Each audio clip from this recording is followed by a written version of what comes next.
está el cáncer de mama familiar, que como han visto es producto de una mutación tanto en el BRCA1 como en el BRCA2, que son genes asociados a la reparación celular, específicamente la reparación del genoma cuando este sufre ruptura, ya sea de una o doble cadena, normalmente de doble cadena. Por lo tanto, son considerados genes de mantenimiento general del genoma.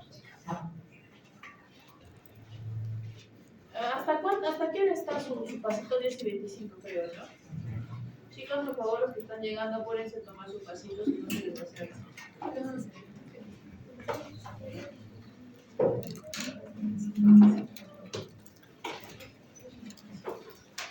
Bien.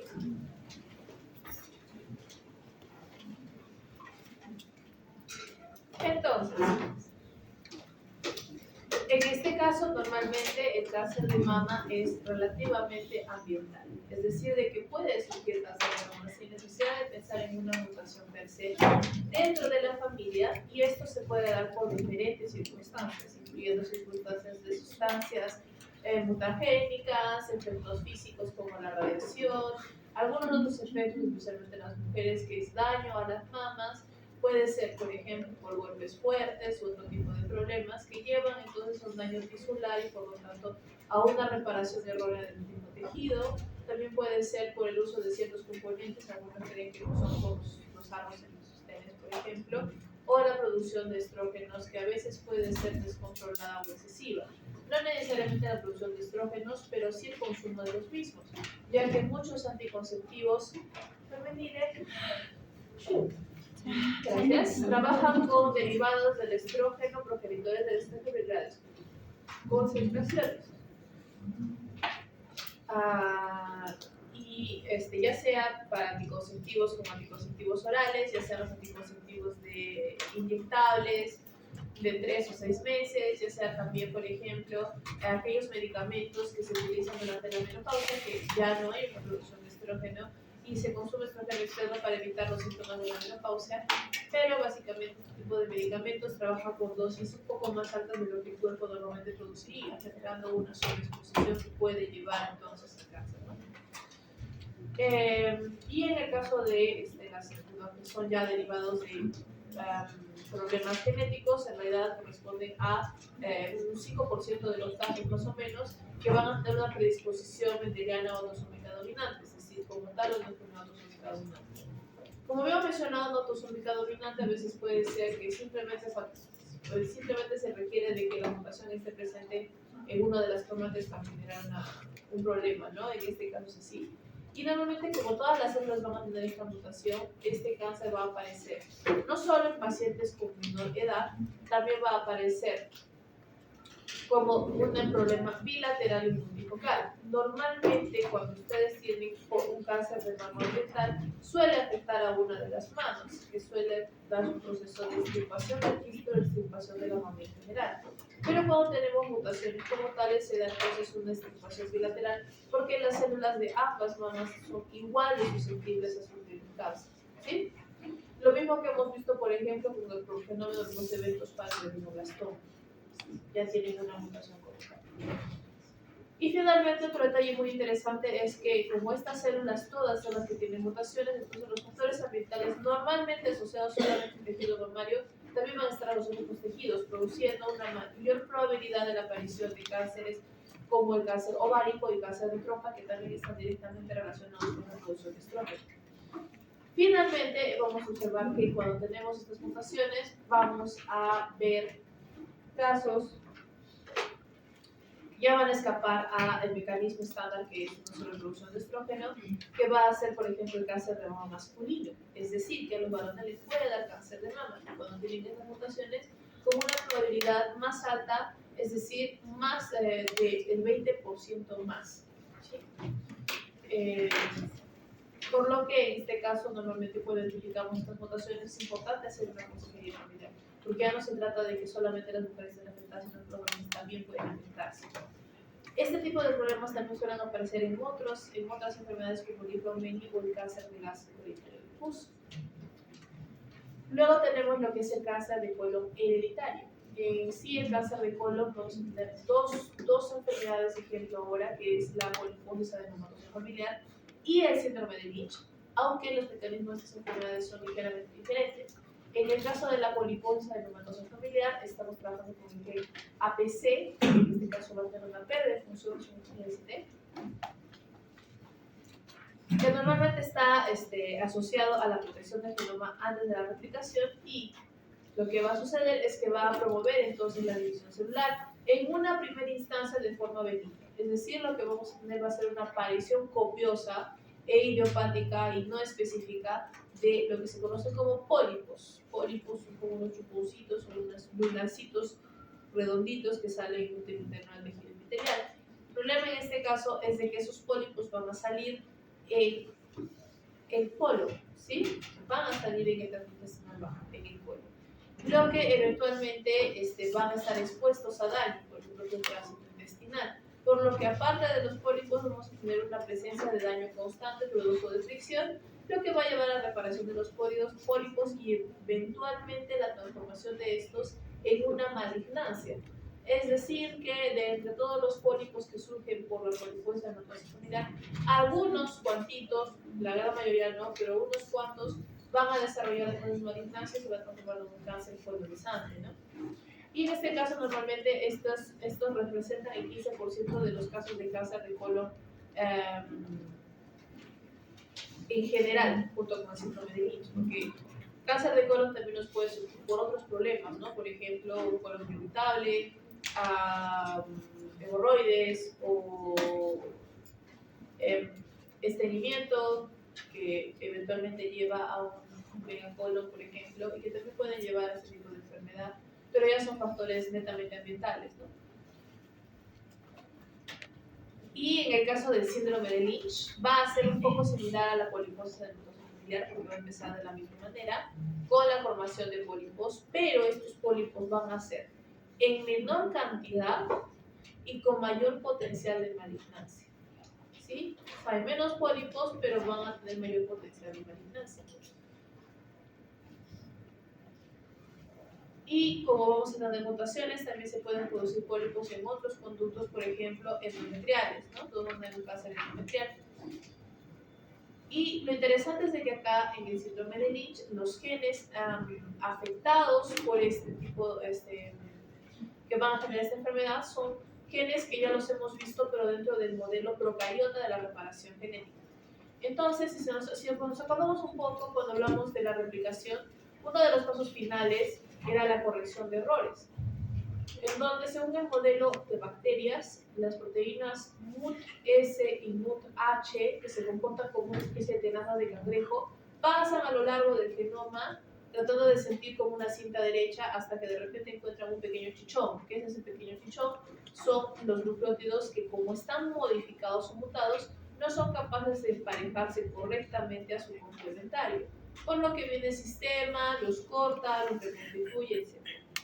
En el cuerpo eucariota, es decir, nosotros normalmente vamos a tener estos igual, misma función, pero con genes con otros nombres, como MLH1, MS, la diapositiva está mal, es MSH2, MSH6 y PMC2, que, como hemos mencionado, corrigen problemas en el emparejamiento de bases.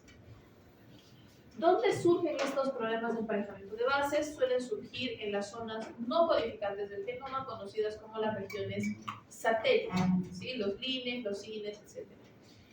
Estas regiones satélite suelen estar dentro de la heterocromatina y son regiones altamente repetitivas de secuencias. Es decir, van a ser pedazos de secuencias repetitivas que normalmente van a tener no solo diferentes repeticiones en función de cada persona, sino que van a ser como una especie de imprinting o de código de barras de cada uno. Ahora, cuando hablamos acerca de la capacidad de las polimerasas de equivocarse y de hacer resbalones, como se le menciona, se basa en esa misma repetitividad. Y habíamos hecho una alegoría. Por ejemplo, habíamos hecho, ¿qué pasaría si nosotros tenemos un libro y este libro va a tener un párrafo que ocupa casi toda una página y con palabras muy similares? Se van a perder. ¿sí? No van a llegar de la mitad del párrafo, van a decir, ah, tengo que volver a empezar otra vez, o dónde me quedé, me salté una palabra. Me salté una palabra.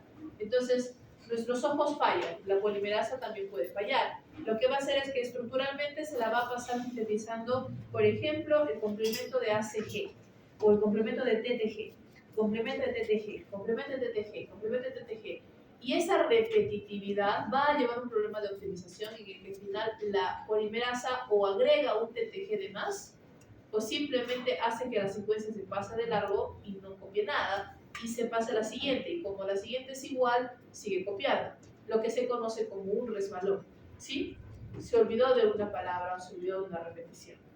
Y eso va a producir, por lo tanto, ya no una, no dos, sino varias versiones de ese mismo satélite con más o menor tamaño, por todas las veces que la célula se ha dividido y que por lo tanto ese pedazo satélite se ha vuelto inestable.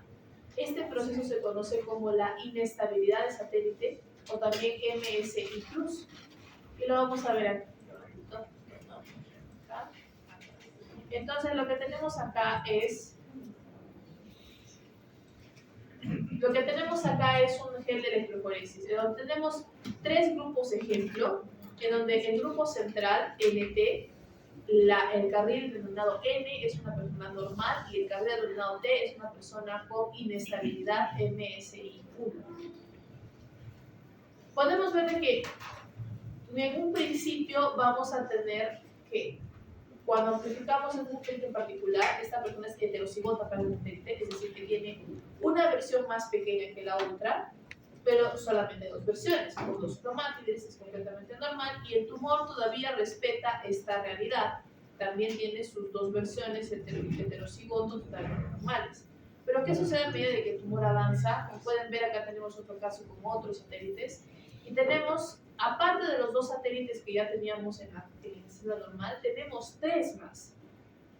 Recuerden que esto es por amplificación genética, o sea, es por PCR. Significa de que estos pequeños satélites adicionales no son diferentes, son el mismo satélite, solamente que ha cambiado su tamaño porque la polimerasa ha sufrido resbalones que no han podido repararse a tiempo. Y por lo tanto ya no tenemos células con una o dos versiones del mismo satélite, sino con 4, 5 o 6 versiones. Sí, y ahí es donde viene el peligro, porque es una inestabilidad genética que puede afectar directamente a los genes, si es que se solapan entre ellos o si es que enmascara, por ejemplo, a un elemento regulador. Igual aquí, ¿no? Tenemos el caso de un cáncer en que no debemos tener dos fragmentos de satélites por nuestra persona normal y 4 por la persona con la inestabilidad de satélites, que en este caso van a ser de menor o mayor tamaño dependiendo del tipo de resbalón que dio la polimerasa a sintetizarlos, y como falta MCH2, MLH1, MCH6, entonces no son reparados a tiempo y ya se quedan en la progenie estas modificaciones. Luego tenemos lo que son las mutaciones en GST, que son los síndromes recesivos, y como tales van a ser este tipo de problemas autosómicos recesivos, o que se va a requerir la ausencia completa de un gen involucrado en la reparación celular, pero que va a estar mutado de forma inactivante, es decir, de que no nos va a quedar, por lo tanto, funcionamiento en el mismo gen de ninguno de los dos cromátides, sea homocigoto o sea heterocigoto compuesto, por los diferentes mecanismos que hemos visto anteriormente. Y aquí tenemos entonces que va a primar el factor genético, el factor ambiental. Por ejemplo, ya hemos visto la xenoderma pigmentosa, ¿sí? La ataxia de la lactasia y la anemia de Fanconi de Bloom, que normalmente van a ser enfermedades asociadas, por ejemplo, al proceso del fenómeno de los eventos, y que va a requerir que ambas cromátides estén completamente silenciadas.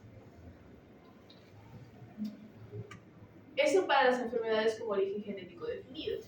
Luego tenemos aquellos estudios asociados a la incidencia familiar y al riesgo relativo que hemos observado en enfermedades multifactoriales.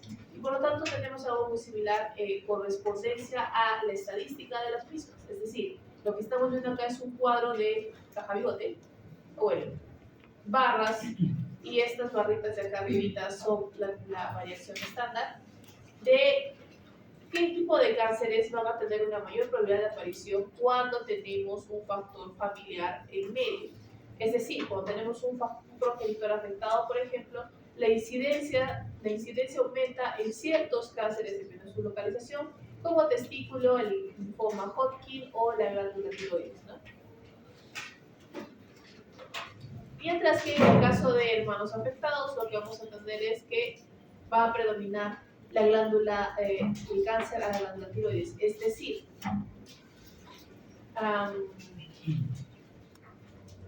si tu hermano o si un familiar consanguíneos, en este caso de la misma línea sanguínea, de la misma generación, tiene cáncer en la glándula tiroides, es exactamente probable que puedan sufrir el mismo cáncer de la misma manera, ¿no?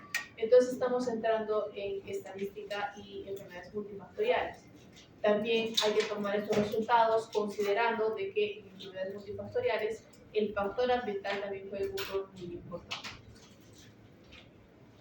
Luego tenemos finalmente lo que son oncogenes. Y los oncogenes tienen en este caso un mecanismo muy interesante que se denomina la activación por translocación cromosómica. Entonces, para poder entender lo que es una proteína quimera, vamos a utilizar un ejemplo sencillo. Esto es algo que seguramente han hecho en su infancia algunas veces, que es recortar la mitad de una figura y pegarla con otra figura. Y de eso pueden salir cosas muy graciosas, ¿verdad? Podemos tener una jirafa con patas de caballo, un elefante con cabeza de león, un loro con patas de pato, etc. Es divertido, ¿por qué? Porque nos tenemos que imaginar qué hace esta quimera, ¿no? Si tiene patas de caballo va a correr, si tiene cabeza de cocodrilo va a ser un depredador, y así sucesivamente. Igual, acá lo que vamos a tener es una translocación que va a generar un cambio o una proteína nueva. ¿Por qué? Porque justo la translocación se va a dar entre la región codificante de un gen y otro, produciendo un gen quimera. Por lo tanto, el gen inicial va a perder la parte final del mismo para hacerle espacio a la otra parte final de un gen que estaba en otro lugar. Eventualmente, si estas mutaciones se dan, algunas van a activar a genes que estaban de otra forma inactivos o sin funciones específicas, produciendo proliferación celular. Si produce proliferación celular, por lo tanto la célula se divide descontroladamente, es un oncogen, un protooncogen que se transforma en un oncogen y por lo tanto lleva al cáncer. El ejemplo clásico de este estilo es el cromosoma Filadelfia, que se basa en la translocación del cromosoma 9 y 22 desde su brazo largo, en donde vamos a tener dos genes que técnicamente van separados, que es el BCR y el ABL1.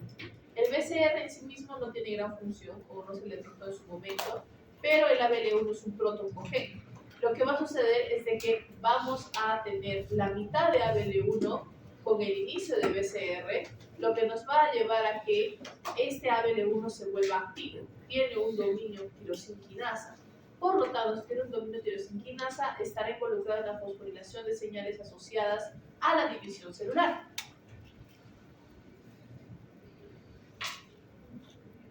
Lo que dará como resultado entonces una enfermedad que es la leucemia mielocítica aguda. No, perdón, crónica. Leucemia mielogénica crónica. Otro sistema así es el linfoma de Burkitt, por ejemplo, en el cual el gen MYC, que ahora el gen MYC es el protooncogen, es un gen asociado a la división celular, solo que activado frente a determinados estímulos, va a mezclarse, va a traslocarse con la cadena pesada de las inmunoglobulinas que se puede encontrar en el cromosoma 22, lo que va a llevar a una expresión constitutiva, porque recuerden que inmunoglobulinas se producen constantemente. Por lo tanto, va a llevar a una producción constitutiva de MYC y una mayor proliferación a nivel celular. Justamente cómo se observa esto, acá tenemos el BCR y el ABL en sus respectivos cromosomas, ambos sin problemas. El problema va a surgir cuando hagan una translocación y por lo tanto la primera mitad de mi BCR va a unirse aquí abajo, que va a ser una proteína trufa, no va a pasar nada, y la otra parte va a ser la unión de del primer pedazo de BCR con el pedazo final de ABL1, produciendo por lo tanto este oncogen que es altamente peligroso. De este tipo de enfermedades, tipo de translocaciones, la mayoría son enfermedades asociadas con neoplasias asociadas al sistema hematopoyético, es decir, que vamos a tener todos los tipos, la gran mayoría de tipos de linfoma y leucemia. Por ejemplo, el informe de Burkitt está asociado a la deslocación de 814, 822 y 28. El leucemia biogénica crónica es nuestro BCR de la BL1. La linfoblástica aguda es el cromosoma 1 con el 19, donde tenemos agentes CF3, P21. Y la leucemia promielocítica aguda, que en este caso es rara, PML. Y finalmente, el linfoma folicular, que es el BCL2. Aquí también tenemos el porcentaje de casos en donde, por ejemplo, cuando tenemos el PCR ABL1, tenemos un 95% de probabilidades de que se desarrolle el linfoma, o sea, es un absoluto, ¿sí? Prácticamente son todos los casos a veces por haber en la que se desarrolla la neoplasia como tal. Lo que va a hacer también de que esta enfermedad se comporte casi como un problema hereditario genético, porque va a surgir la enfermedad o el cáncer en niños pequeños, ¿sí? Si ya tengo 95% de probabilidades y este BCR-ABL1 ya está en mis genes, es probable de que la enfermedad surgiera en niños, ¿no? Entonces, en ese sentido va a respetar algunas de las normas que ya hemos visto, por ejemplo, en enfermedades básicamente mendelianas. El último punto dentro de genética del cáncer va a ser el clustering y perfil de expresión. Ok, entonces en primera fase a ustedes habían visto lo que es de manera somera algunos métodos de biología molecular, dentro de los cuales, si se acuerdan de su capítulo en Watson y Crick, que estaba hablando de esos métodos, habló de un método que les dije en su momento de que no íbamos a hablar todavía, que es el microarray o microarray, si lo quieren pronunciar en inglés, microarray. Entonces, primero, ¿qué es un array? Vamos a entender la palabra array. Array es el sinónimo de assortment. No les estoy leyendo si la veo más fácil. Assortment es una muestra. Piensen en un buffet, piensen en algo que se expande, algo que se muestre en todas sus variedades, disperso para ustedes, ¿sí? Eso es un array. En este caso, el array genético se pregunta, ¿qué podría hacer yo para asegurar que voy a amplificar o analizar muchos genes diferentes en una sola placa de PCR al mismo tiempo? O sea, como que hagamos una placa de 96 pozos pero tan pequeña que todos puedan leerse juntos, todos los genes puedan leerse juntos. Eso es un microarray. Entonces, para poder lograrlo, necesitamos diseñar estos tubos tamaño nano, o sea, muy pequeñitos, e incluirlos en una superficie manejable, lo que se conocería como un chip, es decir, una posición de algo pequeño en donde se va a agregar una determinada programación. ¿Cuál es mi programación? Mis genes que quiero evaluar si están expresados o no expresados. Lo que va a llevar a que yo, trabajando con moléculas de fluorescencia que incrementan o disminuyen dependiendo de cuántas copias se hayan producido en base a lo que estoy buscando, me va a dar una tabla de 3 colores. En donde el color amarillo es donde tenemos un nivel de expresión somera moderada o equilibrada, que no es ni alto ni bajo, aparentemente es un sistema completamente normal. Mientras que cuando tengamos color rojo, estamos diciendo de que un sistema está inhibido, es decir, de que no se expresa la proteína que queremos nosotros. Rojo, cero. Rojo, no hay expresión, no hay. Mientras que en el caso del verde tenemos lo opuesto. Tenemos que se va a sobreexpresar un determinado grupo de genes y por lo tanto va a estar el color verde. ¿Cómo es que este microarray nos va a dar información y nos va a permitir evaluar acá los genes conductores de los genes pasajeros? Eso es a donde estamos entrando. Preguntarnos, ok, ¿por qué la enfermedad es como es? ¿Quién causó el primer evento de división celular? ¿Este tumor es altamente agresivo o es sensible al tratamiento? ¿Tiene buen o mal pronóstico? Entonces, para poder saber eso, lo que se hace es un panel de genes. Se toman todos los genes asociados a esta enfermedad y se empiezan a expresar o evaluar su expresión de determinados cánceres para poder encontrar patrones. Entonces, lo que yo estoy viendo acá, por ejemplo, es un microarray hecho para 8 muestras de un tipo de cáncer, en las cuales algunas pacientes tienen este cáncer con mayor severidad que otros. ¿Sí? Así es sencillo. Simplemente unos aguantan y se soportan bien y manejan bien el tratamiento, mientras que otros no les hacen cosquillas y eventualmente es una lucha contra el tiempo y a veces pueden llegar a fallecer. Entonces, ¿cómo reconozco aquellos genes importantes dentro de este proceso? Primero hago un array. Como pueden ver, una vez hecho el array, lo que voy a tener va a ser estos cuadrados de colores amarillo, rojo y verde. Hemos dicho de que el amarillo para nosotros no nos sirve porque va a ser basal, es decir, que no se ve afectado por las circunstancias. Así que lo que tenemos que sacar son los rojitos y verdes y compararlos por cada gen que hemos evaluado con los rojitos y verdes de otra muestra. Gracias a Dios, esto lo puede hacer una computadora. Lo que va a hacer es, aquí tenemos las 8 muestras, es decir, este cuadrado que ustedes ven acá a mano izquierda, acá lo hemos vuelto una columna para comparar las 8 muestras juntas.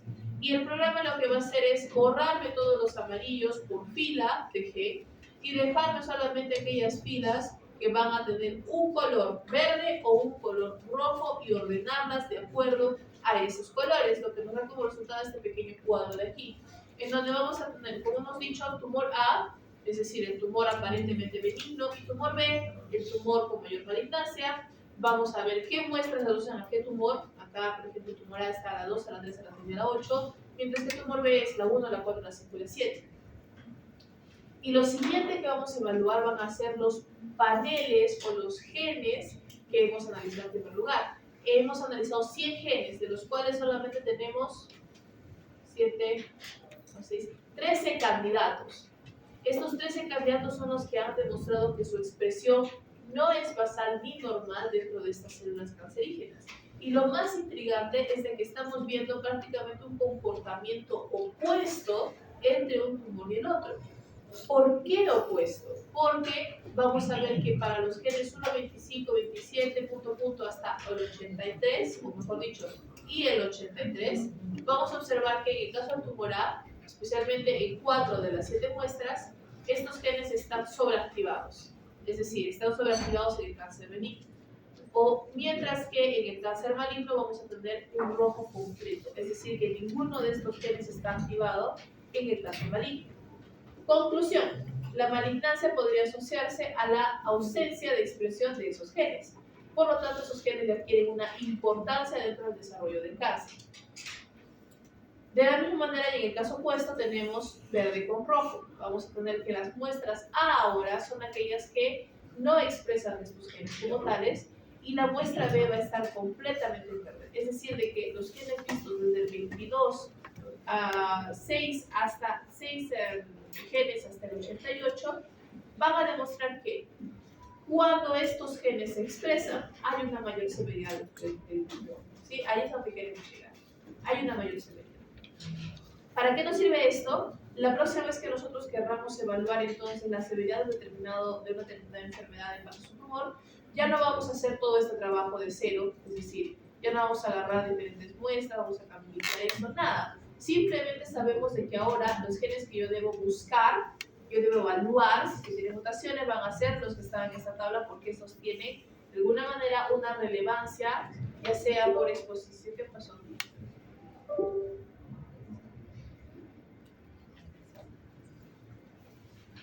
Bueno.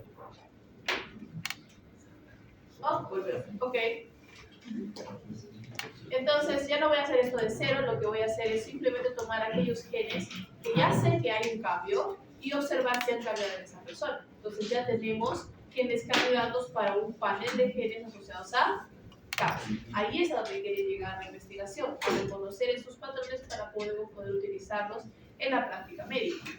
Y finalmente, en algunos casos de mayor severidad, vamos a trabajar con ciertos cánceres que van a tener terapias dirigidas específicamente al punto de inicio, al punto de origen de la división celular. Por ejemplo, en el caso de esta enfermedad de cáncer de mama, en donde HER2 está sobreamplificado, es un oncogen, y vamos a utilizar trastuzumab. No se preocupen mucho de estos nombres de medicamentos. Cuando acaban con MAB, es decir, MAB, significa monoclonal antibody. Es decir, el medicamento es un anticuerpo monoclonal. ¿Por qué el interés de un anticuerpo monoclonal? Porque normalmente los genes más agresivos, como hemos dicho en la clase pasada, se esconden del sistema inmunológico porque desarrollan su propio sistema de protección. Lo que hace este medicamento es reconocer a las células malignas que tienen entonces HER2 o anti-HER2 en mayor concentración y por lo tanto los anticuerpos dirigir toda la maquinaria inmunológica a la destrucción de este tumor, ¿sí? Para complementar lo que se sabe de radioquimioterapia. Y por otro lado tenemos, por ejemplo, a los medicamentos que acaban en IR. IR, que significa inhibidor, ¿sí? Es decir, va a ser una molécula que detenga la acción de algún enzima. Por ejemplo, en el caso del cáncer de pulmón no microcítico, el gen asociado es ALK. Y al utilizar Trastuzumab vamos a tener una inhibición de la actividad tirosinquinasa de este gen. Es decir, como ya no tiene actividad tirosinquinasa o está siendo bloqueada, ya no induce la proliferación celular de forma descontrolada. Y ese es el otro tipo de tratamiento que se puede aplicar. Bien, hasta acá alguna preguntita. No, antes de que muera, yo también, 5 minutos de té y me voy a comprar un café, porque ahorita voy a caer con ustedes.